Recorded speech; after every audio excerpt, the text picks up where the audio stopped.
জনস্বাস্থ্যের হুমকি বিবেচনায় বেশ বছর ধরে কয়েক ধাপে বাড়ানো হয়েছে দামি এবং মধ্যম মানের তামাকজাত পণ্যের দাম।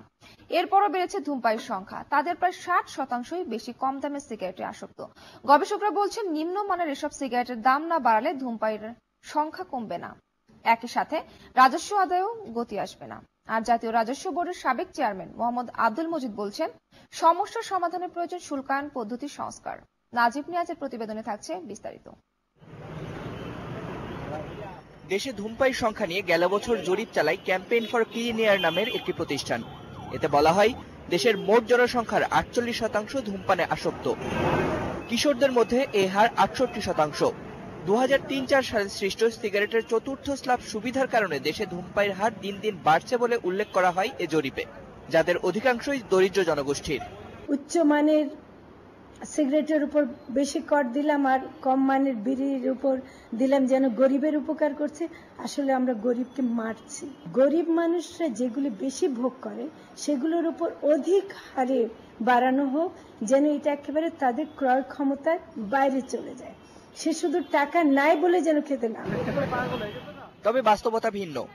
গেল 7 বছরে কয়েক ধাপে তামাকজাত পণ্যের দাম বাড়ানো হলেও নিম্নমানের সিগারেটের দাম সেই হিসেবে বাড়েনি। সবচেয়ে দামি সিগারেটের দাম শলাকা প্রতি 4 টাকা বাড়লেও কম দামি সিগারেট শলাকা প্রতি দাম বেড়েছে মাত্র 50 পয়সা।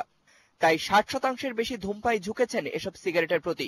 গবেষকেরা বলছেন, তামাকের শুল্কায়ন হওয়া উচিত এই ধূমপায়ীদের কথা বিবেচনা করে। টোবাকো কন্ট্রোল বা ট্যাক্সেশনের পলিসির ফোকাসটা হওয়া উচিত নিম্নবিত্ত, তারপরে স্বল্প আয়ের মানুষ যারা টোবাকো ব্যবহার করছে। শুধুমাত্র আপার এন্ডে যে সিগারেটগুলো আছে সেগুলোর উপর ট্যাক্স বাড়ালে হবে না, লোয়ার এন্ডে যেগুলো আছে সেগুলোর উপরও বেশি হারে ট্যাক্স বাড়াতে হবে। জাতীয় রাজস্ব বোর্ডের সাবেক চেয়ারম্যান মোহাম্মদ আব্দুল মজিদ বলছেন, শুল্কায়ন পদ্ধতির সংস্কারের কথা। এই পদ্ধতিটার একটা সংস্কার প্রয়োজন, যে দামের উপরে আগে দাম ঠিক করে তারপরে আমি তার উপরে সাবসিডিয়ারি সাপ্লিমেন্টারি ডিউটি বা এগুলো বসাবো না, এটা একবার অ্যাক্রস দি বোর্ড হওয়া উচিত।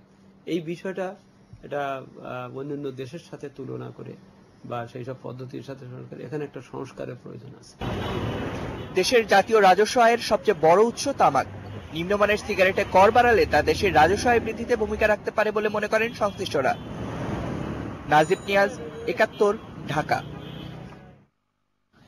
চলতি বড়